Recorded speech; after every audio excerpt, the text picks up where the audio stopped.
ଶ୍ରେଣୀଗୃହରେ ପାଠ ପଢ଼େଇଲା ବେଳେ ପିଲାଙ୍କୁ କହିଲି, ପିଲେ ଯେ କାରରେ ଯାଉଛି ସେ ବାଇକ୍ ବାଲାକୁ ଦେଖି ଖୁସି ହେବା ଦରକାର, ଯେ ବାଇକ୍ରେ ଯାଉଛି ସେ ସାଇକେଲରେ ଯାଉଥିବା ଲୋକଟାକୁ ଦେଖି ଖୁସି ହେବା ଦରକାର, ଭାବିବା ଦରକାର ମୋ ପାଖରେ ଗୋଟେ ବାଇକ୍ ଅଛି, ତା ପାଖରେ ବାଇକ୍ ନାହିଁ, ସାଇକେଲଟେ ଅଛି।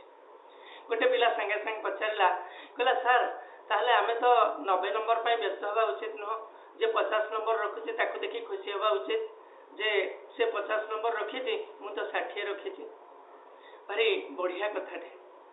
ମୁଁ ତାକୁ କହିଲି ଯେ ପୁଅ ଦେଖେ, କଥା ହେଲା ନମ୍ବର ରଖିବା ଆଉ କାର ଚଢ଼ିବା ଏ ଦୁଇଟା ଟିକେ ଅଲଗା କଥା। କାହିଁକି ନା କାର ଚଢ଼ିବା ସମ୍ଭ୍ରାନ୍ତୀୟତାର ଚିହ୍ନ, ଆଉ ନମ୍ବର ରଖିବା ଜ୍ଞାନର ପ୍ରତୀକ। ଆମର ଜ୍ଞାନର ବୃଦ୍ଧି ହେବା ନିହାତି ଦରକାର। ସମ୍ଭ୍ରାନ୍ତୀୟତା ଯଦି ଜ୍ଞାନ ଅଛି ତେବେ ସମ୍ଭ୍ରାନ୍ତୀୟତା ତ ନିଶ୍ଚୟ ପାଖକୁ ଆସିବ। ସମ୍ଭ୍ରାନ୍ତୀୟତା ଠାରୁ ଜ୍ଞାନର ଭୂମିକା ବେଶ କିଛି ଆଗୁଆ। ସେଥିପାଇଁ କୁହାଯାଏ ଯେ ରାଜା ସିନା ପୂଜା ପାଏ ନିଜ ଦେଶରେ, ପଣ୍ଡିତ ପୂଜା ପାଏ ଦେଶ ବିଦେଶରେ।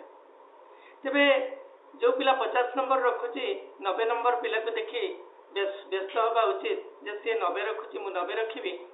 ଯେଉଁ ପିଲା 90 ରଖୁଛି 100 ନମ୍ବର ରଖୁଥିବା ପିଲାକୁ ରଖି ବ୍ୟସ୍ତ ହେବା ଉଚିତ ଯେ ସିଏ 100 ରଖୁଛି ମୁଁ ବି 100 ରଖିବି। କିନ୍ତୁ ତା ପାଇଁ ପରିଶ୍ରମ ଏବଂ ସଚ୍ଚୋଟ ଉପାୟ ମାନେ ନିଜର ଅଧ୍ୟବସାୟକୁ ବଢ଼ାଇବା ଉଚିତ।